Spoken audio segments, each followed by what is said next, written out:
English premier লিগে অভিষেক হতে যাচ্ছে আরও একজন বাংলাদেশির। ফারহান আলী ওয়াহিদের দারুণ ড্রিবলিং, দুর্দান্ত ফিনিশিংয়ে গোল করায় দক্ষ তিনি। সতীর্থরা আদর করে ডাকেন গোল মেশিন, কেউ ডাকেন ম্যাজিশিয়ান।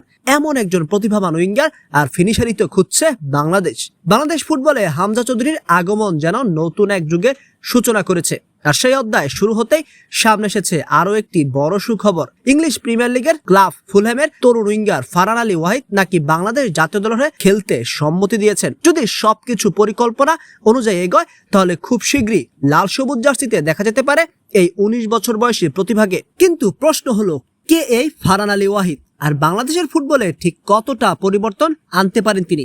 চলুন বিস্তারিত জেনে নেওয়া যাক। সম্প্রতি বাংলাদেশ ফুটবল ফেডারেশনের সহসভাপতি ফাহাদ করিম জানিয়েছেন, শুধু ফারহানই নন, তার ছোট ভাই রায়ান আলী ওয়াহিদও বাংলাদেশের হয়ে খেলতে আগ্রহ প্রকাশ করেছেন। বিষয়টি শুরু হয় যখন ফুটবল এজেন্ট অ্যাডাম রবার্টস দুই ভাইয়ের বায়োডাটা বাফুফের কাছে জমা দেন। এরপর একটি অনলাইন বৈঠকে ফারহান, রায়ান, তাদের বাবা এবং বাফুফে কর্মকর্তারা অংশ নেন। সেই বৈঠকেই তাদের বাবা দুই ছেলেকে বাংলাদেশের হয়ে খেলার অনুমতি দেন। ফাহাদ করিমের ভাষ্য অনুযায়ী পাসপোর্ট সংক্রান্ত প্রক্রিয়া সম্পূর্ণ হলেই তারা আনুষ্ঠানিকভাবে বাংলাদেশের প্রতিনিধিত্ব করতে পারবেন। সবকিছু ঠিক থাকলে বাংলাদেশের পরবর্তী আন্তর্জাতিক টুর্নামেন্টে সাব চ্যাম্পিয়নশিপে হয়তো দেখা যাবে এই দুই ভাইকে। এবার আসা যাক ফারহানের পরিচয়। 2006 সালে 9 ডিসেম্বর ইংল্যান্ডে জন্মগ্রহণ করেন ফারহান আলী ওয়াহিদ। জন্ম ও বেড়ে ওঠা যুক্তরাজ্যে হলেও তার পারিবারিক শিকড় বাংলাদেশের সিলেটে। তার বাবা মা ব্রিটিশ নাগরিক হলেও তাদের পূর্বপুরুষ বাংলাদেশি, আর সেই কারণে তিনি বাংলাদেশের হয়ে খেলার যোগ্যতা অর্জন করেছেন। ফারহানের ফুটবল ক্যারিয়ার শুরু হয় বিশ্বের অন্যতম সেরা যুব একাডেমি চেলসিতে।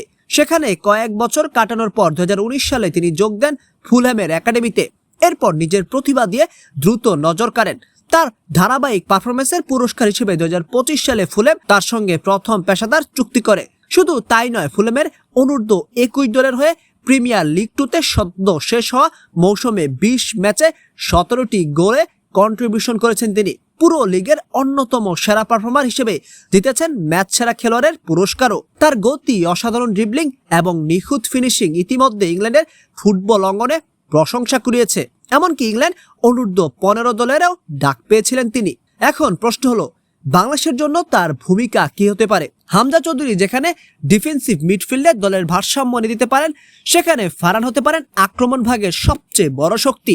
দীর্ঘদিন ধরেই বাংলাদেশ জাতীয় দলের সবচেয়ে বড় সমস্যা ছিল স্কিলফুল উইঙ্গার এবং কার্যকর ফিনিশারের অভাব। ফারহান যদি নিজের ক্লাবের পারফরমেন্সের ধারাবাহিকতা জাতীয় দলেও ধরে রাখতে পারেন, তাহলে বাংলাদেশের আক্রমণ ভাগে গতি, সৃজনশীলতা এবং গোল করার ক্ষমতা তিনটি বাড়বে। সবচেয়ে বড় বিষয় হলো, ইউরোপিয়ান ফুটবলের পরিবেশে বেড়ে ওঠা এই তরুণের উপস্থিতি দেশের অন্যান্য ফুটবলারদের মাঝেও নতুন আত্মবিশ্বাস তৈরি করতে পারে। হামজা চৌধুরীর পর যদি ফারহানও বাংলাদেশ দলে যোগ দেন, তাহলে ভবিষ্যতে আরও অনেক প্রবাসী বাংলাদেশি ফুটবলার দেশের হয়ে খেলতে উৎসাহিত হতে পারেন।